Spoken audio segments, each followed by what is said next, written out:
Peoples party کے chairman Bilawal Bhutto Zardari کہتے ہیں باقی سیاسی جماعتوں کے پاس کوئی منشور نہیں، ہم اس الیکشن میں عوام کے لیے 10 نکاتی ایجنڈا لے کر آئے ہیں، اگر آپ پیپلز پارٹی کو جتواتے ہیں تو ان 10 نکات پر عمل کروں گا، میری حکومت میں پنجاب کے بیمار لوگوں کو علاج کے لیے لندن نہیں جانا پڑے گا۔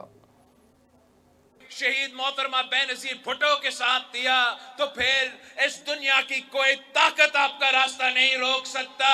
انشاءاللہ تعالی ہم پاکستان کی عوام کی قسمت تبدیل کریں گے، ہم اس معاشی بحران سے نکلیں گے، ہم مہنگائی کا مقابلہ کریں گے، ہم بے روزگاری کا مقابلہ کریں گے، ہم غربت کا مقابلہ کریں گے۔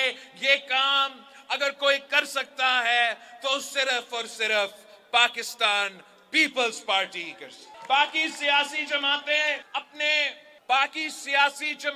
اپنی ذاتی لڑائیاں لڑ رہے ہیں، باقی سیاسی جماعتیں اپنی ذاتی مسئلے کی وجہ سے الیکشن لڑ رہے ہیں۔ کوئی الیکشن جیل سے بچنے کے لیے لڑ رہا ہے تو کوئی الیکشن جیل سے نکلنے کے لیے لڑ رہے ہیں۔ ہم اگر الیکشن لڑ رہے ہیں تو آپ کے لیے لڑ رہے ہیں، اگر ہم الیکشن لڑ رہے ہیں تو اس لیے کہ ہم پاکستان کے عوام کو اس مہنگائی سے بچانا چاہتے ہیں، اس غربت سے بچانا چاہتے ہیں، اس بے روزگاری سے بچانا چاہتے ہیں۔